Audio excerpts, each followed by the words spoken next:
Hello बच्चों, नमस्कार। बच्चों, आज हम आप सभी को क्लास 10th के जो पहला पाठ है सूरदास के पद, उसको ऑनलाइन भी पढ़ाने आया हूँ। क्योंकि बहुत सारे बच्चे ऐसे भी हैं जो क्लास में नहीं रहते हैं जब पढ़ाते टाइम।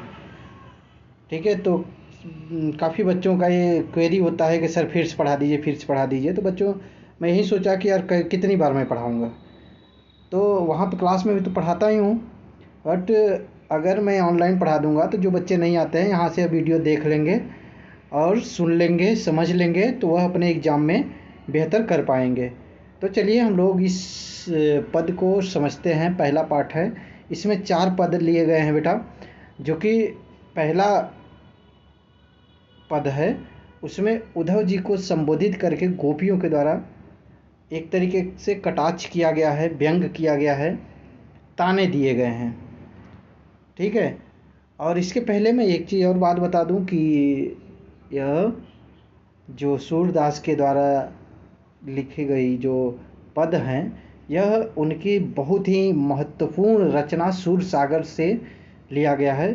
सूरसागर के भ्रमर गीत प्रसंग से लिया गया है। ठीक है।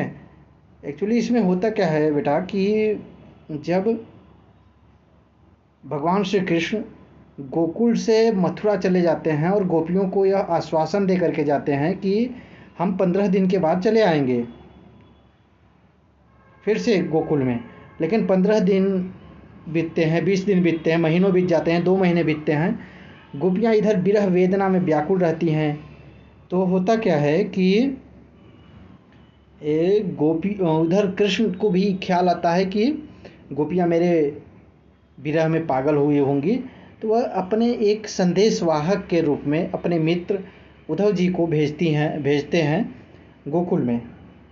जब गोकुल में आते हैं उद्धव जी, तो गोपियों को यह संदेश देते हैं कि आप सभी लोग भगवान श्री कृष्ण की आराधना छोड़ करके, पूजा छोड़ करके, यानी कि उनसे प्रेम छोड़ करके निर्गुण निराकार सच्चिदानंद स्वरूप ब्रह्म की उपासना कीजिए, जो कि हर जगह व्याप्त है। क्योंकि भगवान श्री कृष्ण जी यह संदेश भेजे हैं कि ईश्वर शाश्वत है और हर जगह व्याप्त है, उनकी उपासना कीजिए। ये बातें जब ऐसी चीज़ें बोलते हैं तो उसी जगह का ये प्रसंग है बेटा। तो ध्यान से समझिएगा। जब आते हैं तो बोलने लगते हैं दूसरी बातें कि आप भगवान श्री कृष्ण को भूल जाइए, ये सब चीज़ें। तब गोपियाँ क्या कहती हैं उनसे, अब लाइन से समझिएगा। ठीक है। उद्धव तुम हो अति बड़भागी, अपरस रहत स्नेह तगाते, नाहिन मन अनुरागी। यानी कि हे उद्धव जी, तुम बहुत ही बड़भागी, यानी कि भाग्यशाली। बड़भागी का मतलब क्या होता है बेटा? बड़भागी का मतलब होता है, यहाँ पे जो बड़भागी लिखा गया है इसका मतलब होता है भाग्यशाली। क्या होता है? भाग्यशाली व्यक्ति। ठीक है। बड़भागी का मतलब क्या होता है कि भाग्यशाली, कि हे उद्धव जी, आप बहुत ही भाग्यशाली व्यक्ति हो, क्योंकि आप भगवान श्री कृष्ण के पास रहते हो। लेकिन अपरस रहत स्नेह तगाते, नाहिन मन अनुरागी। यानी कि जिस प्रकार से आप भगवान श्री कृष्ण के साथ रहते हो, तो आपका प्रेम, आपके दिल में जो प्रेम है वह बिल्कुल उमड़ता रहना चाहिए। आपका दिल भी प्रेमी होना चाहिए, अनुरागी होना चाहिए। लेकिन आपके अंदर तो बिल्कुल प्रेम का थोड़ा सा भी अंश भी नहीं है। अपरस रहत स्नेह तगाते, नाहिन मन अनुरागी। आप उनके संपर्क में रहते हुए भी आपके अंदर प्रेम का रत्ती सा भी अंश नहीं विकसित हो पाया। आप अनुरागी यानी कि प्रेमी नहीं हो पाए। कैसे नहीं हो पाए? अब उदाहरण के माध्यम से समझाती हैं। कहते हैं पुरैन पात रहत जल भीतल तार संदेह न दागी। यानी कि पुरैन यानी होता है कमल। ठीक है। पात मतलब पत्ता। कमल का पत्ता रहता है जल के भीतर, लेकिन तारस देह न दागी। जैसे यहाँ पे कमल का पत्ता भी मैंने यहाँ पे लगा रखा है, एक देखिए फोटो में। ठीक है। ये फोटो भी लगा रखा है मैंने। इस जैसे फोटो, इस कमल के पत्ते पे आप देखोगे तो पानी की बूंदें हैं। जल की बूंदें हैं, और यह जैसे ही कमल के पत्ते को आप निकालोगे ना तो पानी की बूंद सरक जाएगी, और इस पर ऐसा लगेगा कि इस पर कोई भी पानी की बूंद है ही नहीं, पानी था ही नहीं। तो वही बात इससे इसको संकेत देते हुए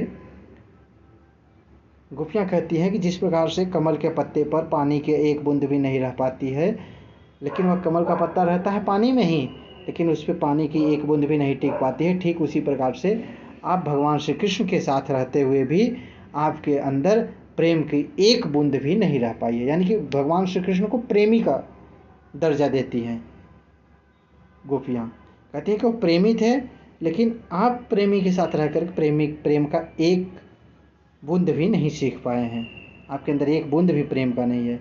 अगली बात बोलते हैं, जोर जल माह तेल की गागर बूंद न ताको लागी। यानी कि जैसे इस पंक्ति में मैंने बता दिया है शुरू में ही कि आपके जो सिलेबस में 5 अलंकार हैं, उसमें से अगर कोई भी अलंकार इसमें आते हैं बेटा, तो मैं लगे हाथ बताते चलूँगा कि जैसे यहाँ पे जो जलमाह तेल की गागर बूंद न ताको लागी, यानी कि इसमें उत्प्रेक्षा अलंकार है, क्योंकि यहाँ पे ज्यों आ गया है तो इसमें उत्प्रेक्षा अलंकार है इस लाइन में। अगर आपके एग्जाम में इस लाइन को दे करके नीचे से तीसरी लाइन और ऊपर से चौथी लाइन जो है, उसमें अगर इस लाइन को दे करके पूछा जाता है तो आप उत्प्रेक्षा अलंकार बताओगे, ठीक है। तो बता रहे हैं कि जो जलमाह तेल की गागर, यहाँ देखो गागर का भी फोटो मैंने लगा रखा है। अगर आप ध्यान से देखोगे बेटा तो इस घड़े को देखोगे तो यह चिकना घड़ा है, जैसे लग रहा है कि तेल इस पर पोत दिया गया हो। तो वही बात बोलती हैं गोपियाँ कि अगर तेल लगे हुए घड़े पर, चिकने घड़े पर अगर पानी की बूंद डाला जाए तो वह उस पर पानी की एक बूंद भी नहीं टिकती है, यानी कि सरक करके नीचे गिर जाती है।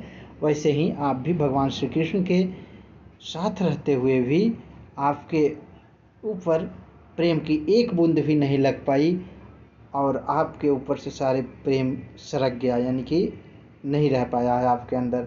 अगली बात बोलते हैं, गोपियाँ बोलती हैं कि प्रीति नदी में पावन बोरियो दृष्टि रूप न परागी। यानी कि प्रीत इस वाली लाइन में, नीचे से सेकंड वाली लाइन में, इसमें रूपक अलंकार है, आपके सिलेबस के हिसाब से रूपक अलंकार है इसमें, ठीक है बेटा। कौन सा अलंकार है नीचे वाले में? रूपक, ठीक है। और उसके ऊपर वाले में कौन सा अलंकार था? उत्प्रेक्षा, ठीक है। ध्यान रखना इसको। प्रीति नदी में, प्रीत रूपी नदी में आपने एक बार भी पाँव नहीं बोरा, और आपकी दृष्टि जो है, आपकी निगाहें जो है परागी भी नहीं है, यानी कि प्रेमी भी नहीं हो पाई हैं। यह बात कौन बोलती हैं? गोपियाँ बोलती हैं।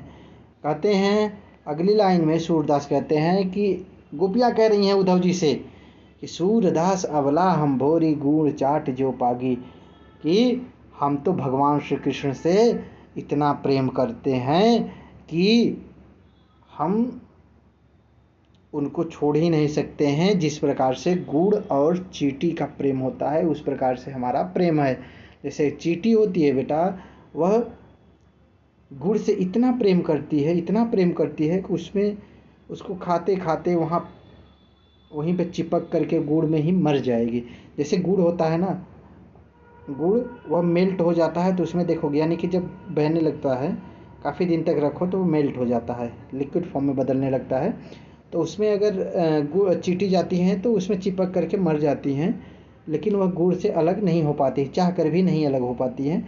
तो ठीक इसी प्रकार से इसमें बता रहे हैं सूरदास जी कि हम तो गुड़ अबला, हम तो अबला हैं, यानी कि हमारे अंदर कोई शक्ति नहीं है, हम भोरी और हम भोले भाले अबला नारी हैं, हम बिल्कुल छोटे जीव हैं। जैसे गुड़ और चींटी का होता है, वैसे चींटी के समान हम बिल्कुल अबला हैं, बिल्कुल हमारे अंदर बल नहीं है।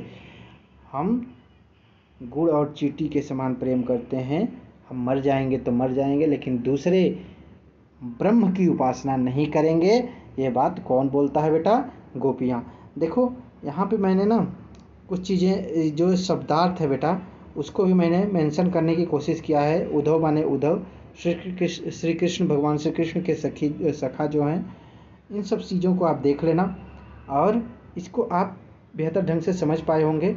आई होप अगली जो पद है, अगला दूसरा पद है, अगर आपको यह वीडियो अच्छी लगेगी तो आप दूसरे पद को पढ़ने के लिए कमेंट बॉक्स में ज़रूर मेंशन कीजिएगा कि सर दूसरा पद भी आप पढ़ा दीजिए इसी प्रकार से, और मैं ज़रूर बताऊंगा। और वीडियो अच्छी लगी तो अपने दोस्तों के पास ज़रूर शेयर कीजिएगा बच्चों, क्योंकि आप अगर अपने दोस्तों के पास शेयर करोगे तो उसको भी कुछ नॉलेज बढ़ेगा और पढ़ लेगा, एग्ज़ाम में बेहतर कर पाएगा। तो मेरे लिए यही सबसे बड़ा पारितोषिक होगा। ठीक है, थैंक यू। आज के लिए इतना ही।